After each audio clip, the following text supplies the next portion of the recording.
Surgiram mais algumas dúvidas sobre essa questão de como eu decido que tradição budista que eu vou seguir.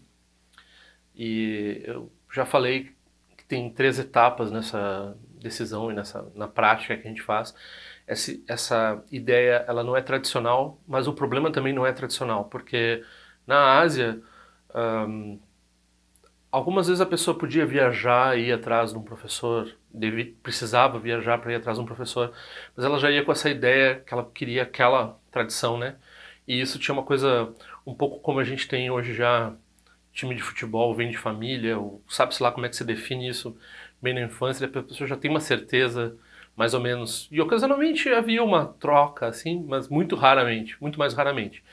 Já hoje em dia, a gente tem todo mundo convivendo no mesmo espaço da internet, e daí, nos grandes centros urbanos, nos principais países do mundo, tem várias formas de budismo que a pessoa pode frequentar. Como é que ela faz? Ela pode ir em tudo, ela deve se focar num. Três etapas eu vou falar, né?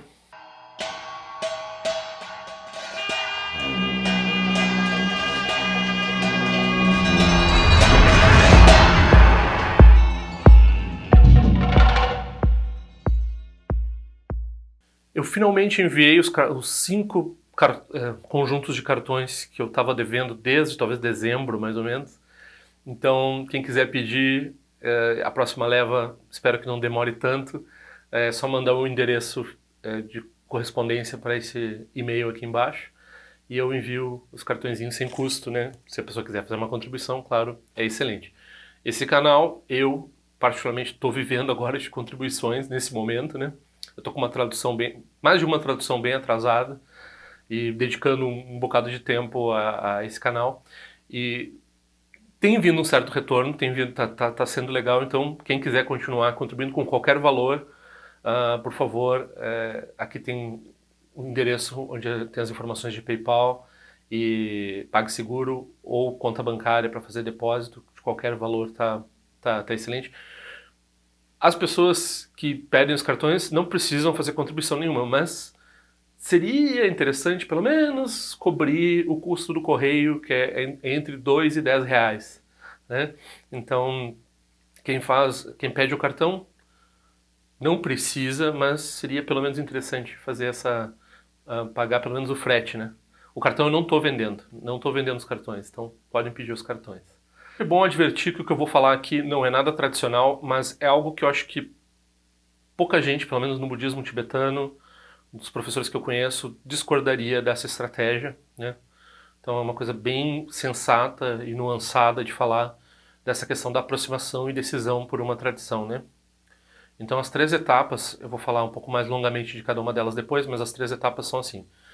Então, na primeira etapa, a pessoa não toma compromissos e vai em vários lugares, né? Vai em máximo de lugares possíveis, vai conhecer as pessoas, vai interagir, vai oferecer trabalho, vai se engajar em alguma prática, tudo bem, passa um tempo fazendo isso. Esse tempo vai da pessoa para pessoa, né? Pode ser mais rápido, pode ser demorar mais tempo. Mas, num determinado ponto, passo 2, ela toma compromissos. Quando ela começa a tomar compromissos, ela toma compromissos, então, cada vez mais próximos a um professor. E é uma tradição que está ligada àquele professor, né?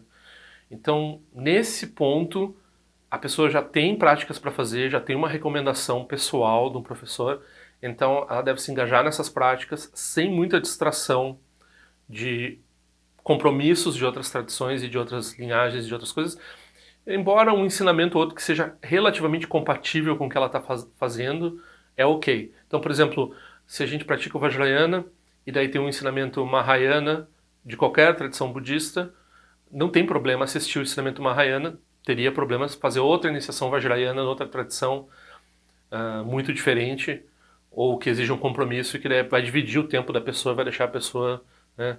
Então a pessoa pode ir já com aquela ideia, bom, o que eles vão indicar de prescrição nesse lugar ou no outro lugar, eu já estou fazendo o que eu estou fazendo, então eu não vou ficar saltando de um lugar para o outro que eu já tenho um compromisso, né? Essa segunda etapa.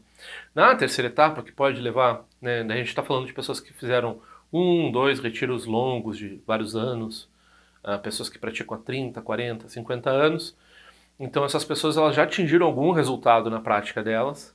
Então aí elas podem recomeçar a, a procurar outras tradições como uma forma de defender as outras tradições, de enriquecer as outras tradições, de sustentar elas e de né, trazer essa diversidade como um benefício. Daí, essa é a abordagem que chama não sectária, Rimé.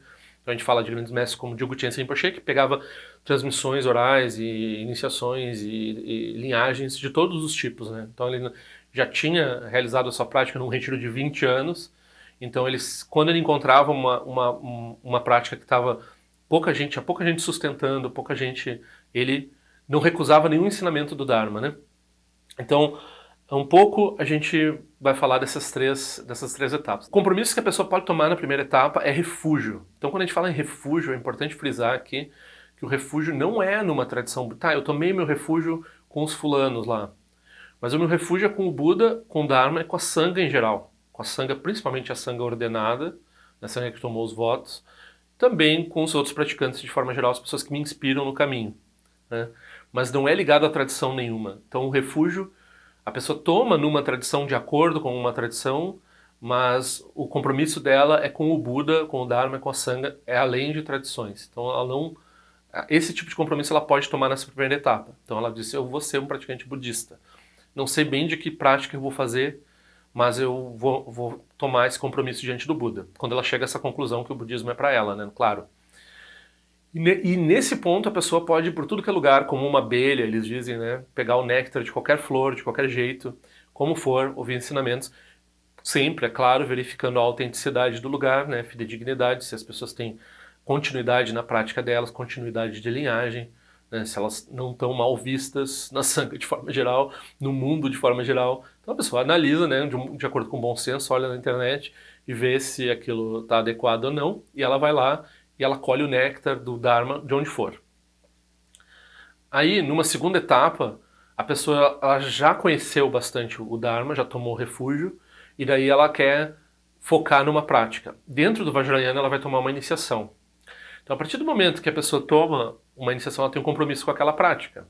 Ela deveria talvez fazer diariamente, mesmo que explicitamente não seja pedido durante uma iniciação. Algumas vezes é pedido para fazer a prática diária, daí é requisitado, ordenado. Então, a pessoa tem que fazer a prática diária. E outras vezes não é requisitado explicitamente, mas digamos que a pessoa só tenha essa iniciação, é essa prática que ela vai fazer, né? Então, a partir desse momento ela vai se focar nessa prática e daí ela vai tentar, nessa perspectiva, ter uma coerência, uma coesão no que ela está fazendo. Então ela vai seguir as instruções de um professor, em primeiro lugar. Ela pode pedir quantos ensinamentos e quantos conselhos ela quiser, mas quem vai decidir o que ela faz é ela mesma em conversa com o professor principal dela, que ela já elegeu, que é a tradição dela, né? Então ela tem essa coesão, assim. E daí, no Vajrayana, a gente tem essa indicação, assim, a gente pode ouvir ensinamentos do Shravakayana, do Mahayana, livremente. É só com relação a iniciações que a gente tem que tomar muito cuidado com as linhagens e talvez, né, tenha esse aspecto que eu já comentei algumas vezes, das marcas de carro, né? Então, quando a gente vai ouvir certos ensinamentos ligados ao Tantra ou receber certas iniciações, elas funcionam muito bem dentro daquele contexto. Quando a gente mistura dois contextos, põe uma peça da GM num carro da Ford, assim, etc., aí provavelmente não vai dar certo. Então, a coerência aqui também, quando você vai receber uma iniciação, você pergunta para o seu professor também, eu devo fazer isso, não devo fazer isso? Normalmente, nesse ponto, a pessoa já deve ter muita prática para fazer, então ela não está querendo pegar mais prática para fazer, vou adicionar mais não sei quantos minutos de shamatha por dia. Daí eu vou, eu gosto tanto dessa shamatha, desse jeito que esse professor ensina, mas eu também vou fazer daquele jeito, porque tem vários métodos de shamatha, né? Então, além da prática vajrayana dela, ela vai adicionar shamatha, e daí ela vai adicionar um ou dois tipos de shamatha. Não dá para a pessoa fazer 10 coisas. Às vezes a pessoa consegue fazer 2, 3 coisas, tá ótimo. Uma coisa é melhor, focar numa coisa, né? O método da joia, né? Novamente. Então vai focando numa coisa só para atingir resultados, para atingir realizações, qualidades, revelar qualidades. Né? Então, esse segundo aspecto é mais fechado, mais coerente.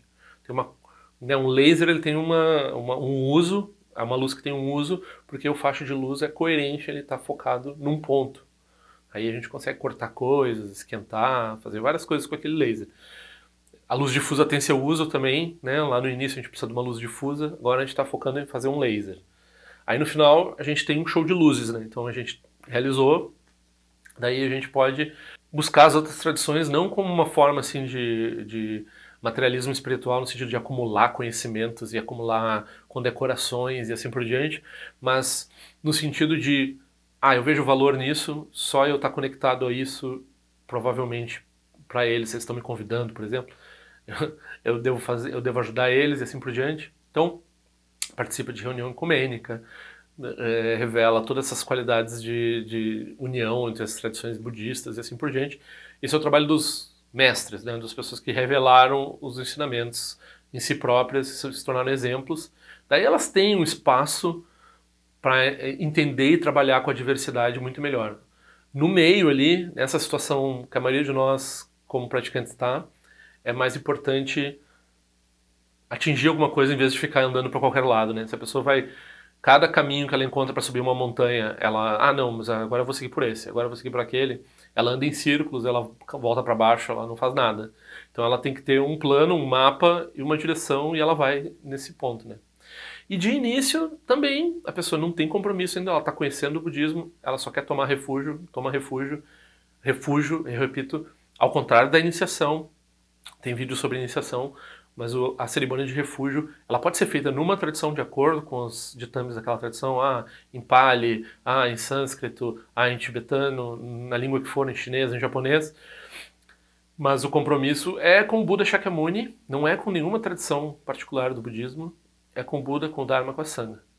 Aí, depois que a pessoa toma um refúgio, quando ela vai fazer prática, aí ela toma compromisso com uma prática, 2 práticas que ela vai fazer, de preferência práticas harmoniosas entre si, né? Então, na conversa com o professor, ela não vai tomar 2 medicamentos que dá problema quando mistura, ou 2 medicamentos que um afeta o efeito do outro. Então ela vai combinar prostrações com Guru Yoga.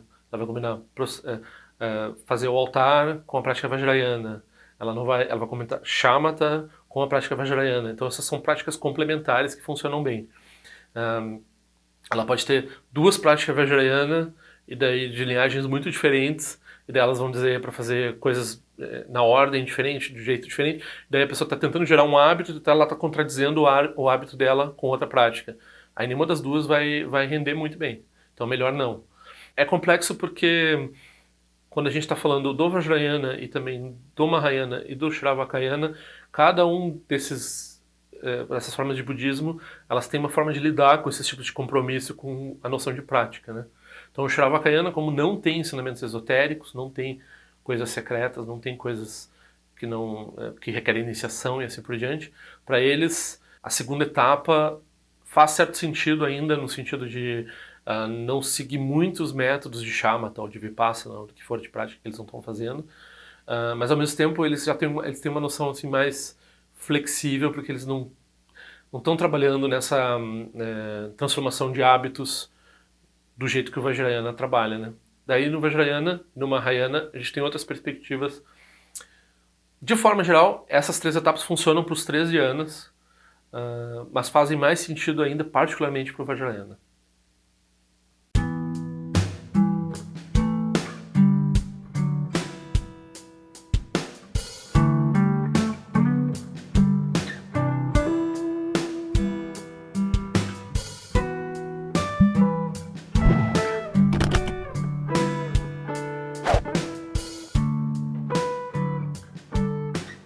Ei, não esquece de se inscrever no meu canal, é importante para mim.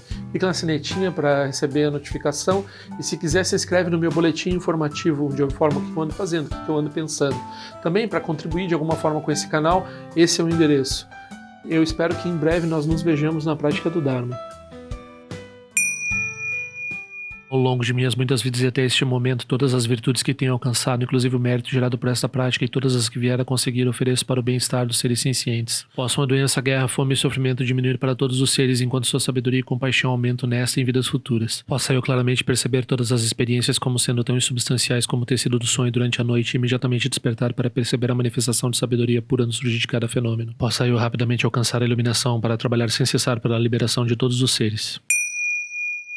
Nirawe Korajinga Sumpana Neoma Lundi Quenetes e uma Tenzinha Soiza Pecaja para do Tendiante. Om Sorte, Diamante Empenente Rasawa com Chatuzio Zeta e Bai Médio no Tutu Permanente Organização da do Tendiante. Time Quenepe Massamba Sassoragem de Seno Pai Garde Anjo de Gutu Pegu Coisa Distintas em Dashinja. Chigmeto Jutru Panangue um Achatunga do Pateno Muyen com Pamalora Sanelun do Tileta do Tendiante. Emergência Pemerizo de Pemetan Lati com Zizuan Pemonte de Droma de Sojina de Bemelun de Drujante. Enenjo Enetim Potem Paiuri Nebadan de Basipetiam Bundan com Sejan Sentendiante. Do São Sandiego Rinpoche do condado de Wajin Boja Bartia com seu tutor da poça só deve só de lá do sushi não são ebe de chuva dançam balão de dropa de gelo uma rumba zaguru pema cede rum que loja som de loja alien sa som de papel do jusho som não guarda midral do sungele show